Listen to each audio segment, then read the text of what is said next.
Hey guys, Matt here, bringing you the latest in movie reviews. And today, I'm taking a look at Oz the Great and Powerful. Somewhere over the rainbow.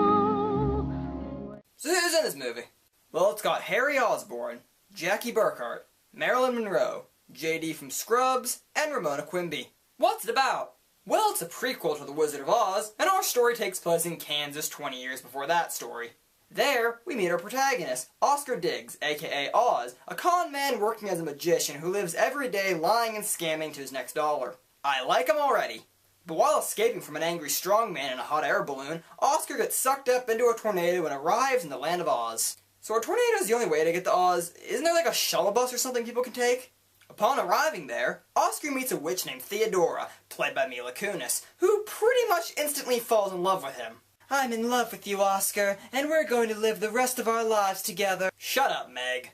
And Oscar also gets to meet some of Oz's whimsical natives, including a little girl from a town where everyone is made out of china called, wait for it, Chinatown! And he also meets up with a friendly flying monkey voiced by Zach Braff. So Zach Braff is voicing a monkey? Do you know what this means? I'm one step closer to my dream! Monkey Scrubs! It's Scrubs, but with monkeys! Hit it! I can't do this all on my own. No, I know I'm no Superman. I'm no Superman. But Oscar and friends soon learn that there is evil in the land of Oz in the form of Theodora's sister Evanora, the Wicked Witch of the East. Yeah, you remember the witch from The Wizard of Oz whose entire role in the movie was being crushed by Dorothy's house? Yeah, she's the big bad of this movie. And speaking of witches, after Oscar inadvertently breaks Theodora's heart, she starts becoming a little more wicked. I'd probably find her a more threatening villain if she didn't have the voice of Meg Griffin. So Oscar and friends must find a way to restore peace to Oz, and oh, you all know how this is gonna end. Oscar goes on to become the great and powerful Wizard of Oz, the Wicked Witches live on to menace Oz in the future, and the flying monkeys, flying baboons with bat wings somehow mutate into Smurf monkeys with eagle wings. So final verdict, 8 out of 10.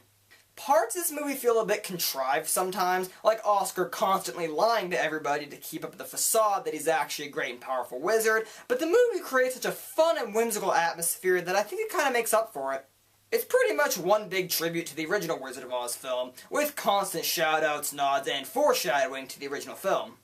If there's one thing about this movie that kind of bothers me, it's that for a guy who's supposed to be from the 1900s, Oscar talks like he's from modern day times. Shouldn't he be going around saying things like humdinger and 23 skidoo and telling Glinda the Good Witch to get back in the kitchen? Also, what's with all these darker and edgier movies based on classic children's stories? I mean, you've got this, Tim Burton's Alice in Wonderland, Snow White and the Huntsman. I'm still waiting on Peter Jackson to direct a 3.5-hour movie based on Peter Pan with Ian McKellen as Captain Hook. Well, Internet people, that's my opinion. Take it or leave it. I'll see it. Oh, of course! The Wizard of Oz review ends up being all just a dream!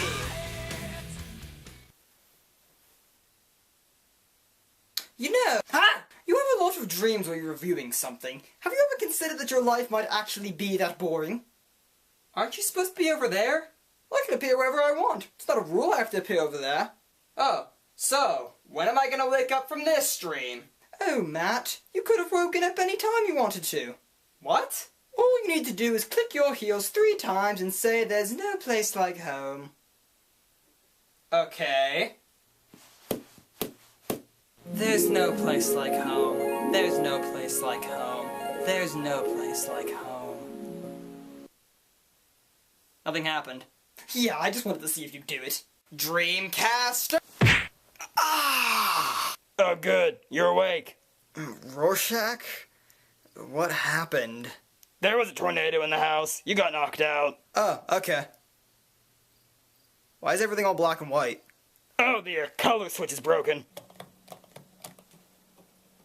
It's still not doing anything! We really need to get that fixed. Yeah. I can't do this all on my own. No, I know I'm no Superman. I'm no Superman. And then it turns out that the whole thing was actually just JD from Scrubs imagining what it'd be like if he was a monkey living in Oz. Yeah, that would be a pretty stupid plot twist.